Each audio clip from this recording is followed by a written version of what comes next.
سلامونه، زه نقیب الله حبیبي یم. په دې هیله چې ټول جوړ او روغ وئ. په دې ویډیو کې غواړم تاسو ته د بریالیو کسانو د غوره عادتونو په هکله خبرې وکړم. دا چې بریالي خلک کوم ښه عادتونه لري، دوی کومې ځانګړتیاوې لري او همدارنګه دوی د خپل وخت مدیریت ته او د ښو عادتونو راپیدا کولو ته کومه پاملرنه کوي. تر پایه ویډیو وګورئ، له خپلو ملګرو سره یې شریکه کړئ او چینل هم سبسکرایب کړئ. تاسو به د ژور کار یا ډیپ ورک او همدارنګه د تمرکز اصطلاح اوریدلی وي. بریالي کسان یو تر ټولو غوره عادت چې لري هغه ژور کار او تمرکز کول دي. یعنی کله چې دوی یو تصمیم ونیسي چې دوی باید یو کار ترسره کړي او یا هم یو پریکړه وکړي، نو دوی ټول تمرکز او ټول وخت هغه ته ځانګړی کوي او خپل وخت هر ځای نه مصرفوي غیر له هماغه موضوع. د بیلګې په توګه تاسو غواړئ یو کتاب ولیکئ، په یو برخه کې څېړنه ترسره کړئ او همدارنګه غواړئ یو کاروبار پیل کړئ، نو تاسو خپل شپږ میاشتې وخت، درې میاشتې وخت یا 2 میاشتې وخت او همدارنګه یوه اونۍ وخت هماغه کار ته ځانګړی کوئ او تر څو پورې مو چې هغه کار نه دی ترسره کړی او هغه مو نه دی ختم کړی، تر هغې پورې هغه کار نه پرېږدئ. تاسو به د مایکروسافت کمپنۍ د بنسټګر بیل ګیټس نوم اورېدلی وي. نوموړی کله چې وغواړي یو کار ترسره کړي، نو دی یوه لرې پرتې سیمې ته ځي چې هلته د ده سره هیڅ شی نه وي، یا د سره یوازې د مطالعې کتابونه وي.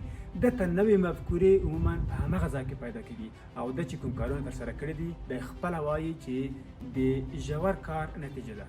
د ژور کار څخه موخه دا ده چې تاسو کله چې د ځان لپاره ورځنۍ برنامه د کار د ترسره کولو لپاره جوړه کړئ، نو دا 80% نه تطبیق کېږي. د بیلګې په توګه تاسو نن برنامه جوړه کړله چې زه به دغه 10 کارونه ترسره کوم، خو کله چې تاسو دفتر ته راشئ، یو ملګری مو، یو انډیوال مو، یو همکار مو تاسو ته راځي او د یوې موضوع په هکله تاسو سره خبرې کوي. کله چې تاسو ته هغه د یو موضوع په هکله ووایي، نو تاسو هغه موضوع په ذهن کې په ناخبره ضمیر کې پاتې کېږي او وروسته له هغې څخه چې د هغه سره مو مجلس ختم شي، هغه موضوع تاسو په اجتماعي پاڼو کې، هغه خبر تاسو په اجتماعي پاڼو کې تعقیبوئ او خپل وخت مو هلته ضایع کوئ. تاسو د هغه اصلي کار څخه شاته پاتې شوئ. بل دا چې نن ورځ ټولنیزې پاڼې لکه فیسبوک، انسټاګرام او ټویټر هم ډېر شوي دي. نو عموما ځوانان او موږ کله چې موبایل مو په لاس کې وي او کمپیوټر مو زموږ سره وي، نو موږ عموما خپل وخت هغلته مصرفوو. ټولنیزې پاڼې عموما زموږ د سرګرمۍ لپاره جوړې شوي دي. نو موږ باید خپل وخت داسې مدیریت کړو چې هلته د ضرورت په اساس ورشو. که چیرې غواړئ داسې کارونه ترسره کړئ چې هغه یو شاهکار وي، که چیرې غواړئ داسې کارونه ترسره کړئ چې هغه هیڅ کاپي نشي کړی، او که چیرې غواړئ داسې کارونه ترسره کړئ چې په هغې کې تاسو لومړی وئ، نو تاسو باید ورځنۍ برنامه څخه ناوړه عادتونه ټول لرې کړئ او د ژور کار عادت خپل کړئ. خو د خپلې ورځنۍ برنامې څخه د ناوړه عادتونو حذف کول هم اسانه کار نه دی. د بیلګې په توګه تاسو هره ورځ 2 ساعته 3 ساعته په فیسبوک یا په انسټاګرام کې تېروئ، نو دا څرنګه کولی شو موږ له منځه یوسو؟ دا باید هره ورځ تاسو کم کړئ تر څو دا عادت د تاسو بیخي له منځه لاړ شي.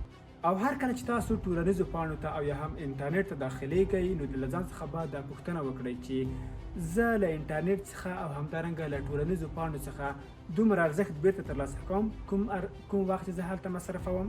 مثلا تاسو یو ځای کار کوئ او په هر ساعت تاسو 300 افغانۍ درکول کېږي، نو له ځان څخه دا پوښتنه وکړه چې زه کله چې په فیسبوک کې 1 ساعت وخت مصرفوم، آیا زه کولی شم له هغه ساعت څخه 300 افغانۍ په ارزښت یو څه ترلاسه کړم؟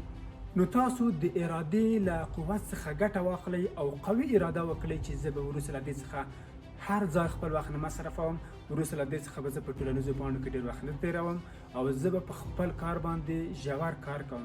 په نړۍ کې چې کومې لاسته راوړنې تاسو وینئ، هغه ټولې د ژور کار یا هم د تمرکز نتیجه ده. د یوه پرمختللي افغانستان په هیله.